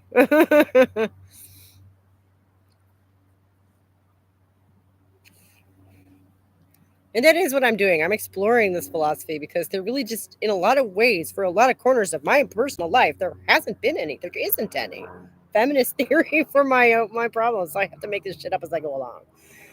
Uh, and if I help anybody else, great. If we can work together, fantastic. But I'm not sitting here saying I know everything. Gosh, no, I don't. That's half of why I do this is I'm trying to learn, and in order to learn something, you have to first admit you don't know that thing. But like, someone took issue last week with my definition of feminism, which was pretty glib and simplistic of just like stuff that helps women, which was really more of an anti definition to like if you're hurting women, whatever you're doing is not feminism. Like the idea of like if you have a baby, the idea that someone's going to take it away from you is horrifying. That's not liberation. That's not no no no no no no. If you don't want a baby, great. If you do want a baby, the state should not take it away from you. That's not better. Yes, Sarah Bow is right. Even liberal progressive men hold the cultural misogynist programming they get growing up as men. If it takes many long, hard, tough, painful years of deep in level inner work. Right. Right. And I don't know how how do you take that individual level of progress and sort of, you know, how do we pull that? How do you blow that up? It's like that old saying about how the lie will go twice around the world before the truth gets out of bed in the morning. Exactly like unlearning the rest of the effed up shit we consider normal as a society. Right, right. And see, that's the thing. Women have our own deep internal work that we need to do. I've done some of it, or I would not be sitting here in front of you as I am. I would probably look a lot more like Buck. Um, and that was my personal journey, was untangling a lot of my own internalized misogyny. And I hate to say hatred of womanhood because that's not fair, but dismissal of it, you know. It takes many long, hard, tough years to unlearn all that programming and then learn whole new skills to become better men and human beings. It does. It does. It does. And what I'm saying is that as an individual, how do we take this progress as individuals and like make it and spread it around? You know, I ended up with kids, so that's been part of my plan. I think that feminism and motherhood go together like peanut butter and jelly. I don't understand how talking about motherhood and kids is not feminism. Like, not all women are mothers. Not all women should be mothers. Not all women need to be mothers, but only women are mothers. All mothers are women. Not all women are mothers, but all mothers are women. And throughout the majority of history, most women were mothers, okay? Because that's just what you did. And they didn't have birth control. And now we do, which is a whole nother topic, which we also can't talk about. because it's just an arc, just a generic good. Which, you know what, being able to control your fertility is a good thing. But there can't be a but. There is no but. It's just no. It's a good thing. Shut up. Shut up. Shut up. That's you. You're spreading the insight and bringing us together. Thank you. I'm trying. It's mainly the bringing together, and I hope I have a few insights on stuff just because I've been trying so darn hard. Like, um, obviously I do. I value, different voices and agreeing. I said this earlier. I'll say it 100 more times, 1,000, a million. The first thing you have to do is to agree to disagree. Just going in. Agreements are going to happen. That's like the one thing you can count on. Yes, if we ever tried to get men pregnant, they'd be dead because men's bodies can't handle those kinds of stresses. True. Wait. Like, if our consumerist patriarchal society is fighting to preserve and protect a belief or practice, consider it worth questioning. Yeah, pretty much. The first step is for each man to do the lifelong, deep level inner work. You can't show others how to do this until you've done the work yourself. Right, right, right. Agreeing to disagree is vital for just society. Yes. Yes. I wholeheartedly agree with that statement. And it's something we seem to have forgotten how to do. Can you imagine pregnant men? I mean, they're terrible when they just have a cold. It's like the end of the world. I feel like I'm reading an old Kathy comic right now. Sarah Bow is a nail on the head. Aw.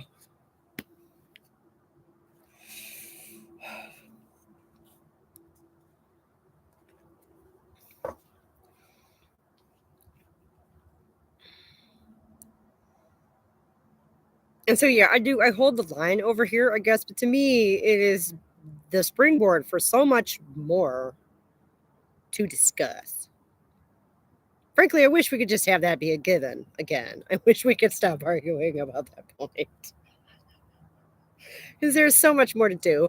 And that's when it starts to feel like a serious distraction. Right? Like, why are we arguing over who can be a woman? Wait, what?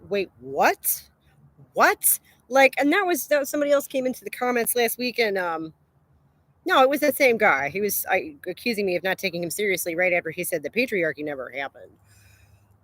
And I just, like, I'm not gonna relitigate. I refuse to sit here and tell you why feminism needs to exist. I'm not ceding that ground. Like, we've established at least that. You guys are the reason I'm sitting here right now. Seriously, like, legit. Um, it's actually really cool to get to talk, pull this stuff out of my head. You got a surprising amount of anti-feminists in the comments of last. I did. But I also found it really interesting how many people felt the need to take a moment out of their day to stop by on my random ass video and tell me that yes, feminism did break society. It's like, okay, I'm glad I phrased it as a question because apparently it started got some people thinking. I don't know. uh, and I know, like, if I were younger, a lot of those negative comments would get to me more. But I'm at this phase of life when somebody comes at me, like, personally, and, like, you don't know me. You're firing blanks. You must be, because you have no ammunition. You can't possibly, you don't know me. Well, speaking of, congrats. Thank you. Yes, thank you. Yeah. It was 10:10 this morning, so that's cool. Last week's video did pop off. And my web developer, of course, thinks it's because I actually got the short up in a timely manner. Because that's what he does. I call him my web developer. He's an old friend of mine. We get together and we're kind of working on this project together as like kind of a casual long-term thing. And eventually the book is going to be rolled into it too, which I have to finish. Oh, I finally got a scene written on Sunday that I've been looking at for a month because everybody's basically been home since Christmas. So that's cool. And then I basically, a couple of days later, immediately thought of why some of the dialogue doesn't work. And I'm like, great, well, I have to go back and fix that. But, It's moving, right? It's moving. It's 10:42. It is 1:43 according to my computer clock.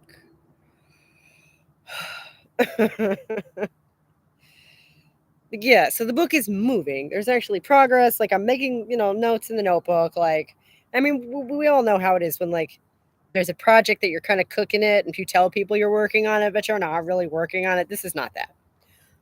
Disagreement has become dangerous in a different way now that we are online. Many folks are terrified of cancellation, ostracization. Yeah, yeah. That is the worst punishment you can do to a person, right?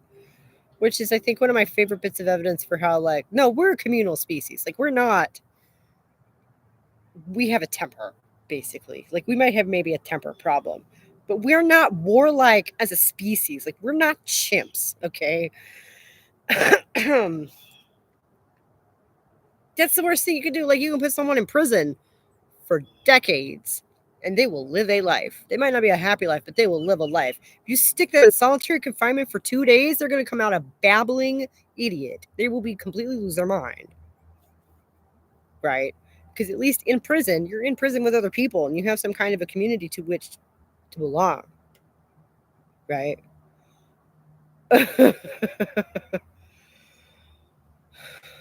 You put somebody in solitary for very long, they lose their fucking mind. That is the worst thing you can do to a human being. And yeah, on the internet, that's essentially what we all have hanging over our heads at all times, right? That's horrible. It's like excommunication back in the day when that meant something. It's basically torture, solitary confinement. It's inhumane. Yes. That's what I'm saying. It's the worst thing you can do to a person. So, to socially ostracize someone as punishment is very cruel. No one wants that. Uh so I mean, shit, even people who lead isolated lives usually did that themselves. They chose that, right? That's why in the Netherlands, you legally must own 2 bunnies or guinea pigs. They're such social creatures. Oh, you can't have just one? Like, not that you have to have them, but if you have one, you have to get another one. They're big on solitary confinement at Pelican Bay. Ooh. Y'all be good. I have to leave. So glad to join. See you around, Sarah. Have a good one. Thank you. I guess I'm off for 15 anyway.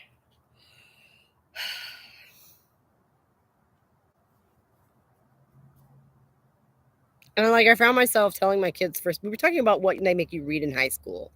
And I found myself telling them about The Lord of the Flies, which is that's the thesis of that book, right? It's a social satire of like I sat through an English class about it, so it's supposed to be a social satire of how society breaks down when there is no law and order or whatever, and everybody becomes murderous savages. And I'm just like, number one, reading a bunch of descriptions of little 12-year-old boys murdering one another, I think traumatized me for life.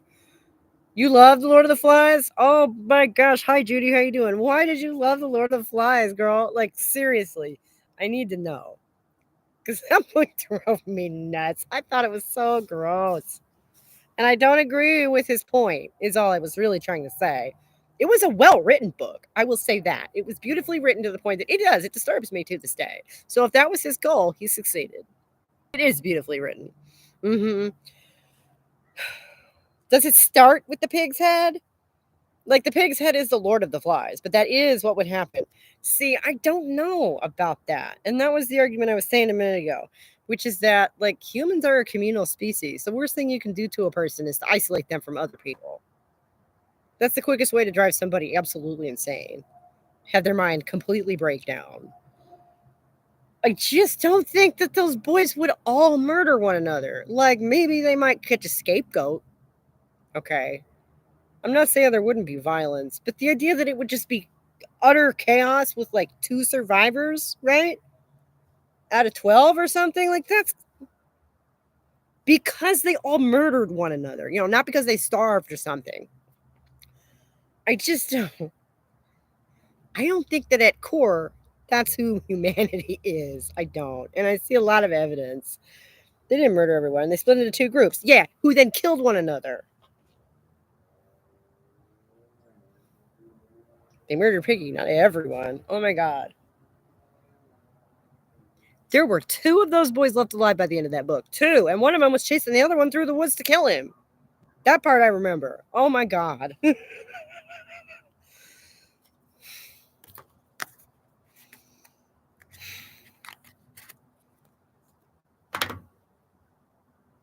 My English teacher, anyway, told us that the thesis of this satire was that without law and order, humanity would just break down and everybody would be murdering one another. I it is sort of convenient, especially for the topic at hand, that like there were no boys in this school class, right? Like they were from a boys' school. Like it was a class of boys. Uh, it does beg the question of what might happen if they'd been half girls.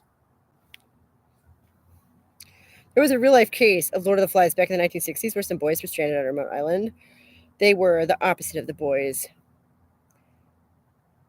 in TOTF. I have three brothers. Boys are like that without adult males around.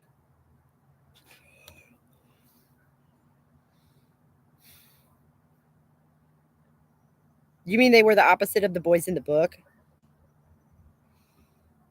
Because I feel like the enemy, like if you're talking about an us versus them mentality, I feel like the them becomes the what wilderness. Right. Elephants are similar. Juvenile male elephants destroy their environment without adult male elephants. Right. It's not that they don't need guidance. We all need guidance. Lord of the. Right. Yeah. So I think that like. I just don't think that's how that would play out in reality. I believe he wrote that book to make a point, which fair enough. Well made, sir. Well made. Yeah, they got along, worked together, helped each other to survive. Right. Okay, because he was worried about like the tribalism, the us versus them mentality. And I feel like in an extreme situation such as that, we are the us and the wilderness becomes the them. Like it's you against the world, right? And like the three other people on this island are like you have to work together. Like you're not how stupid is that? How do we organize into lawful societies? Cooperation is necessary to our survival and is wired in. Exactly. Exactly. Do we have a temper problem? Fuck yeah, we do. Fuck yeah, we do. As a species, hell yes, we have a temper problem. But I don't think that's who we are at bottom, or we wouldn't have the goddamn civilization to fight over.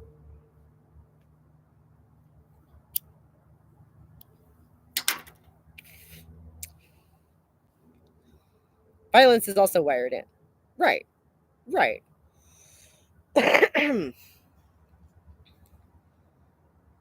exactly how, what do I want to say? Integral is it to us, to our identity as a species? Males are inherently more violent. Yeah, and competitive. We were talking about that earlier. But and like this modern refusal to acknowledge any of the differences between men and women. Like, do I have brothers? No. The main danger is that a narcissist or psychopath is present. There are some disruptive people out there. We have to learn protection too. Right. Right. And this is what I'm always saying. The guy who wants the authority is probably the last guy in the world who should be given the authority, right? It's obvious you don't have brothers. Okay. Why? Because I give them too much credit?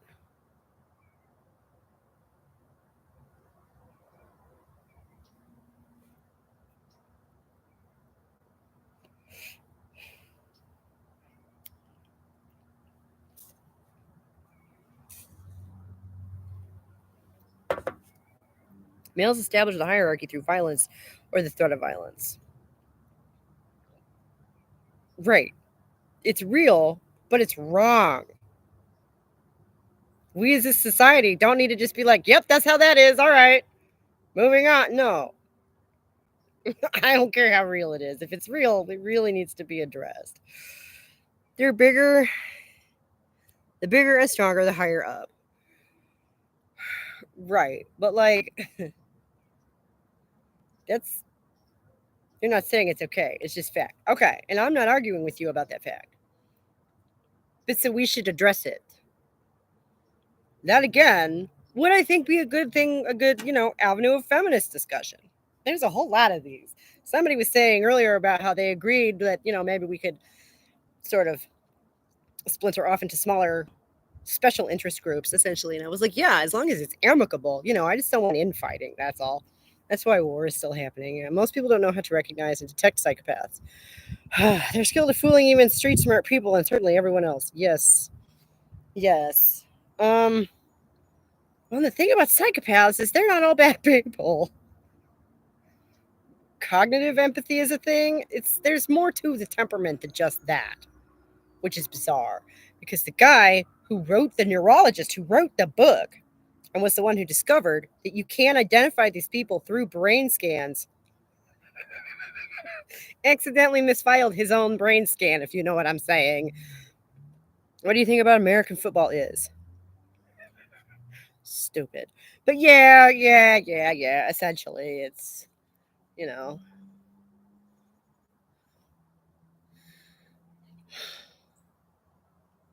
I'm just saying that if we're aware of and cognizant and like acknowledging these things, then yeah, they can be channeled down better, in more productive ways. Unfortunately, I've had to face the fact that threat of force keeps peace in civilization. It's war, bread and circuses to appease the masses, boxing too. Yeah.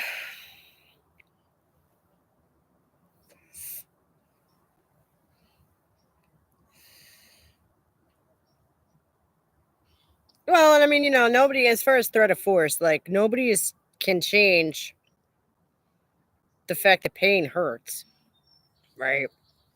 The fact that uh, having the ability to hurt somebody is going to deter them from doing whatever. I mean, yeah, that's just. But might does not make right. Not really. Nah, since the beginning of time, we've been killing each other to get stuff or land or women. That's humanity. To deny this is foolish. Like, I don't personally take any responsibility for anyone killing anyone to get women. I feel like that sounds like a very masculine narrative we've got going there. Uh, as far as history, my hat is so crooked. The sun is shining right in my room right now in my face. That's awesome. We live in a land that was created by war. Yeah, among other things.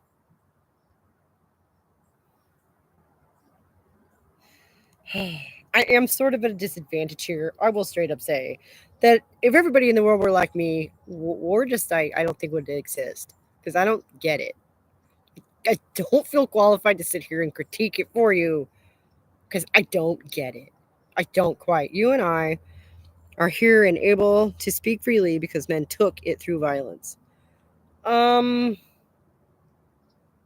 used to have a utopian vision, but seeing the dark side, I understand how opportunistic abusers are. Right. And we don't, but we just sort of let them go around and like assume they're going to abuse and try and punish them afterwards.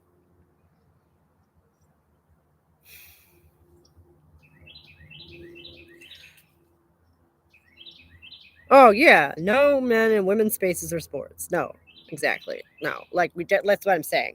We shouldn't just be like, well, abusers are going to abuse. And when we catch them, we'll punish them. Surely we can do better than that.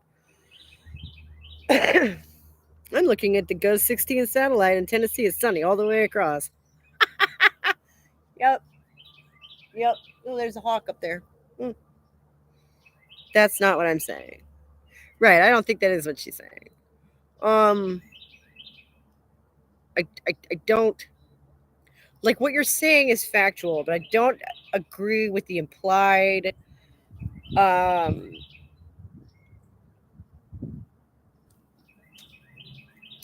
with your conclusion. I don't agree with your implied conclusion. Know thy enemy. Like I don't All men are not the enemy. That cannot be. I don't have brothers, is why I don't see men as the enemy. I mean, maybe. I can't say that's not true, but no, it's the opposite. Understand, abuse, and safeguard, protect our women's spaces. No, but no, okay, so I'm just confused. I'm not trying to put words in your mouth. I am trying to put it together so that I understand what you are saying.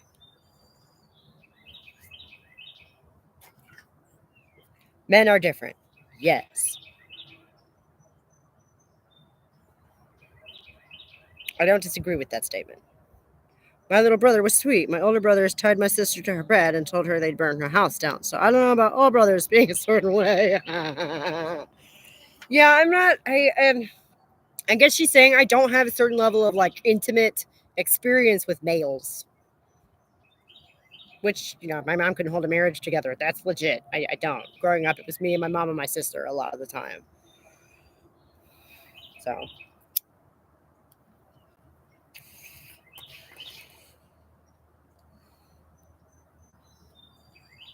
Right. See, that's just a what the fuck moment.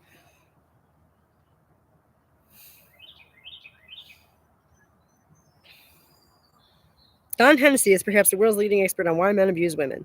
He says that they're psychophiles who enjoy hurting women. Like, it's hardwired in them. If that's true, we have already failed.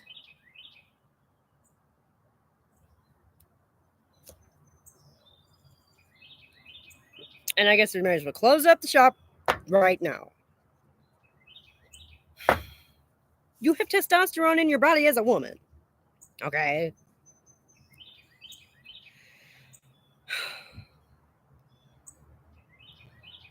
I grew up with lib-fem ideas that kept me from facing reality. Right, now I'm trying to see clearly so I understand the world. Agreed. Yeah, same. Not true. A man can learn how to channel the aggression appropriately. Right. I and I just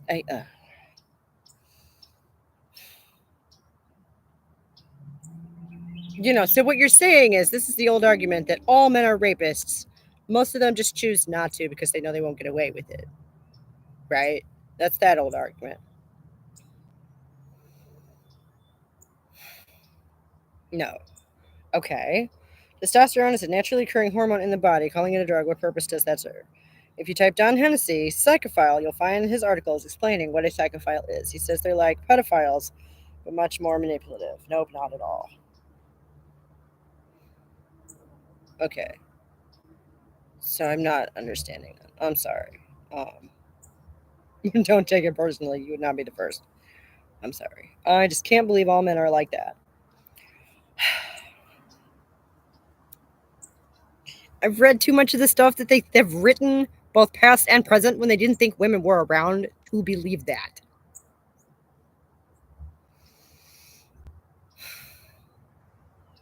The human body creates all kinds of drugs. That's what emotion is, a chemical reaction to outside stimulation. And neuronal firing, don't forget that neuronal firing. Gotta have electricity in there too, or you're just, puddle of chemicals. Did we just come back to Frankendick? I'm sorry. I'm sorry. That made me laugh so hard. That woman and her absence of the divine thing. Like, wow, honey. You're right. You're right. I should have left in her speech about how much she loves dick, because that comment makes a lot more sense. Yeah, so I'm asking, what game are you trying to play by calling testosterone a drug then? Frank and dick is scary. Yeah, right. And it's and I've said this before. It makes that speech was so good. I love her so much. That speech was 30 years ago. They did a very large study on men's views about sexual assault, and they found that 40% of men think the same way that rapists do, even if they never commit any of the crimes.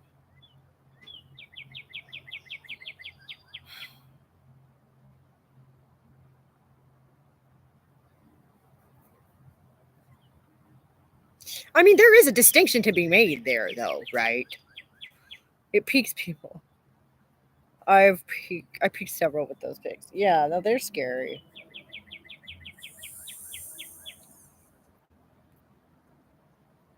But it was the way she said it. That's what football and boxing and wrestling is for. Appropriately channeling the violent nature and learning how to harness it. Right, right, right. And I'm not, but like, okay, We pick up Owen at 3 or 3:30. school ends at 3:15. 3:15. Okay. Oh, it's 2 o'clock. I'm supposed to be off of here by now. There was a carefully done study of both the U.S. and Canada, and this is what they found. I've seen some that look completely indistinguishable. Same with neovaginas. Hmm. Hello. Yes. I'm taking Mom out to grab her lunch. Oh.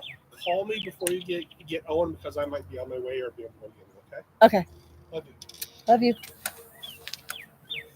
The botched cases of phalloplasties and vaginoplasties are more common than TRAs will tell you, but less common than what the TERFs will tell you. Yeah. It's like both sides have an axe to grind or something. I've seen both look very good as well, but a Franken dick was the first of any of those surgeries I saw, so I was shocked. It's after 11 a.m. here, getting close to lunchtime. Yeah, I know. It's time to go. I know. Like in the D-trans communities I used to hang out in, there were a large number who had botched surgical outcomes, but they weren't a majority, maybe a plurality. Fair. Okay. Anyway, I love my brothers and my dad. They all play football and wrestle. They channel their male aggression appropriately. We need more of that. Yeah, right. But that goes back to what I was saying is that, this modern idea that men and women are the same. You can't acknowledge any differences, like even anything good about somebody because they're a dude. Oh, bye, Scott. See you next time. Bye, Philological. See you next time. This is actually kind of neat. We have this scheduled time, and then, like, it becomes time to go. It's great because I literally could sit here and babble all day.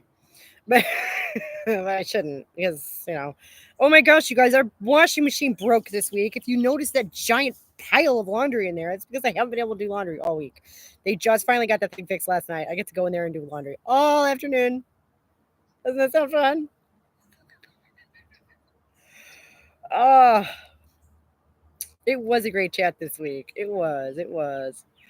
Oh, excuse me. But yeah, I guess it's time to go. It always seems so awkward and like sudden, but I should come up with like a plan. I don't know. For a way to end these. There we go. Um. Yeah, somebody said Phil Logical was talking about he would be interested. She, they, ooh, I don't mean to offend anybody. God damn it. Philological was saying it would be interesting to see. I'm going to check out Brittany's stream now. She just did one. Oh, cool. Um,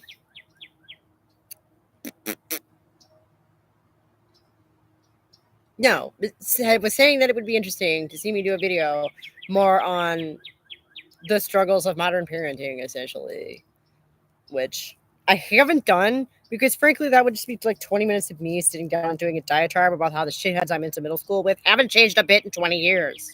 I don't really know why. I've been on the outside looking at my whole life. Who knew it would, end up being a boon, huh? So, you know, maybe be looking out for that. We're going to mull that over. And I will see you guys next week. Have a good one. Bye.